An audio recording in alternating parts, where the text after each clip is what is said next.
Can you tell me about the first issue of the View magazine, like how the View magazine started, and a bit about what the aim of the View magazine is? So it started as a prison publication with three other women who were at Downview Prison. There had been a magazine called The View at Downview, but for some reason or another, the women had left or stopped doing it. So the new governor of Downview, Natasha Wilson, I asked her if I could sort of start a prison magazine. She said, yeah, that's a great idea. Why don't you do that? So I did. It was brilliant. I did it with a woman there called Victoria, who designed it because I'm so dangerous. I couldn't have access to prison computers because they think I'm Julian Assange or someone. So I had to kind of point at the screen and say, no, change that and put that there. And can we move this down a bit and print it all out? And it was such a long, convoluted process. For the 50 women gave us content for it. So we had poems from really young women. We had stories from older women about their sons who were getting into gangs or why they got into prison. When I got out, I basically put together the first issue with two other former prisoners. And this is the first one that we did. We've had content from more than 120 women. And the involvement of women in prison and women on license in the community is what is really at the heart of it. It's by and for women in the justice system. Why is there a need to focus specifically on women in prison? There's a need specifically to focus on women in prison because although women only make up 5% of the prison population, women account for over 25% of all the incidents of self-harm. Imprisonment affects women in a completely different way than it'll affect men who are going to prison. So women are generally the primary carers of children. The View concentrates on women's imprisonment is because women's imprisonment, the way that it is used, prisons and women are used as a dumping ground by judges and by the police, who just use prison as a place of first resort, rather than thinking about, right, what's happening in this woman's life? Why is she committing this crime? What are the underlying issues that's going on here? Are there mental health issues? Is there trauma? Is there sexual abuse? Is she being exploited? Is she being trafficked? No one wants to know about any of that stuff. It's just, she's a bad woman. She's going to prison. Look what she's done. And when you consider that 80% of women in prison have a mental health condition that is not addressed while they're in prison because there's no such thing as mental health support in prison. And when you consider that over 57% of women in prison have been victims of sexual or physical abuse, and when you consider that 87% of women in prison are there for non-violent crimes, we have to ask ourselves, who is this justice serving? We're using prison as a place of punishment for economic crime, to protect property, not to protect people. So when you consider that the sorts of women that are being imprisoned, and you look at the kind of sentencing they're getting, and you look at the gravity and the enormity and the length of the sentences and the language of the judges, the whole issue of female imprisonment is very discrete and separate and different from the way that men are imprisoned and men experience prison. And I'm not saying in any way that it's easier for a man or the men deserve to go to prison, but generally men go to prison for violent crimes. Women go to prison for economic crimes. So you recently had an exhibition on the View magazine, and if you could tell about some of the stories and the people in that exhibition. The point is to reframe the way that women are perceived within the justice system. So very famous photographers like Nick Knight and Nadav Kandar and others, Hannah Starkey, took pictures of very well-known women like Baroness Kennedy, Baroness Hale, who's the former Supreme Court Judge, Bianca Jagger, and former prisoners and activists. And the point is to, first of all, show solidarity, show that there are some high-profile, important women who are standing up alongside women who've been in the criminal justice system and saying, we stand with you. We agree that there needs to be radical change and reform in the way that women are treated. And that was the whole premise of it, to reframe the way that people see and experience justice. And you saw the exhibition, Rachel. I mean, it was incredibly powerful. People said it was the best and most important exhibition, both artistically and in its social justice message. But some of the women who stand out to me, so one is Sue Wheatcroft. So Sue has a mental health diagnosis and is a campaigner around personality disorder and a sort of misdiagnosis and the lack of treatment in prison who are suffering from personality disorder. And Sue had her portrait taken by Jenny Baptiste, who's taken every rock star, pop star. Sue's spoken at the Supreme Court about her treatment. She's actually written something in the last issue of The View about how she was, during her sentence, she was segregated a lot. And segregation means 23.5 hours a day, locked in a cell, no TV, no radio, nothing, no human contact. Your food is kind of thrown at you through a little hatch. You maybe get half an hour outside. You have no contact with other people.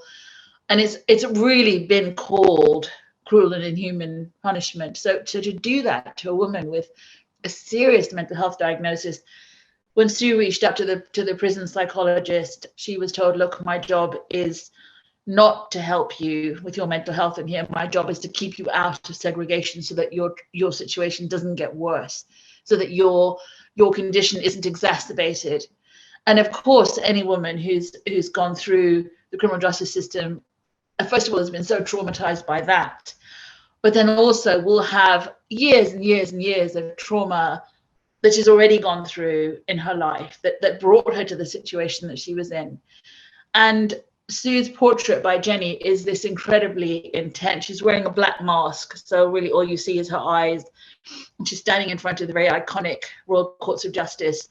And you see her. It's a real image of our times. Of course, with the pandemic and everything, with everyone wearing masks, and also, the woman being shut up, the woman not being able to speak in front of the Royal Courts of Justice. So they say that justice is blind, but in this case, justice is mute as well. And Sue's an incredibly powerful and interesting advocate for people with these personality disorders. Started up groups. She's spoken, in the Supreme Court at various committees and given evidence. The other one that I really love is Shivali Patel, who was involved in a fight. She attacked a woman and she ended up in the police cell.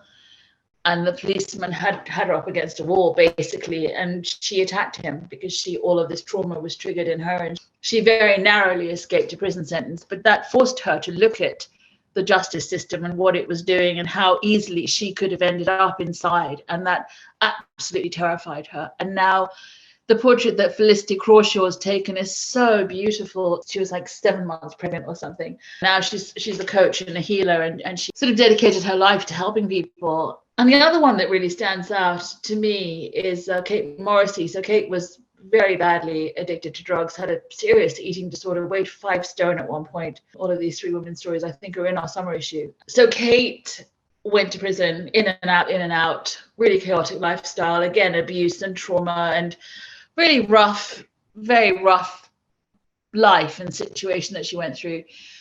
But she got clean, and she's now running offender health services for a major provider of prison health and mental health services.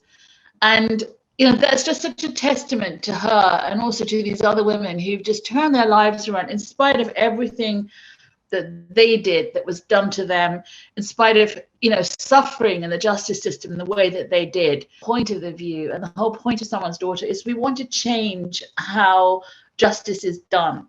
We're locking up far too many women. It's too easy for judges at the moment to just say, yeah, prison, without thinking about the consequences to that woman, to her children, to the community, to our society, really.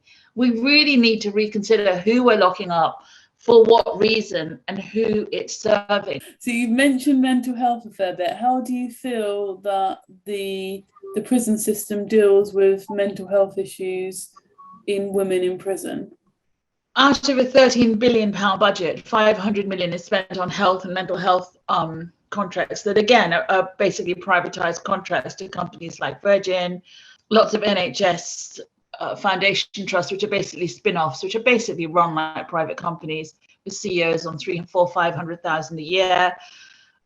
But women in prison do not get mental health support. And when you say that to people, people are so shocked. They think, well, then, but they must be, they're supposed to be. Why aren't they getting it? We're paying all this money for it. it's just a myth. I mean, the National Audit Office did a huge survey of over 30,000 prisoners, and only 7% were getting any support at all, whereas over half of them said that they wanted mental health support and they just weren't getting it. They were told, you're not important enough. There's other people who are worse off than you. Your diagnosis is not so bad. You know, it's prison. You should just learn to cope with it. Or you can't expect to get mental health support in prison. It's prison. Deal with it.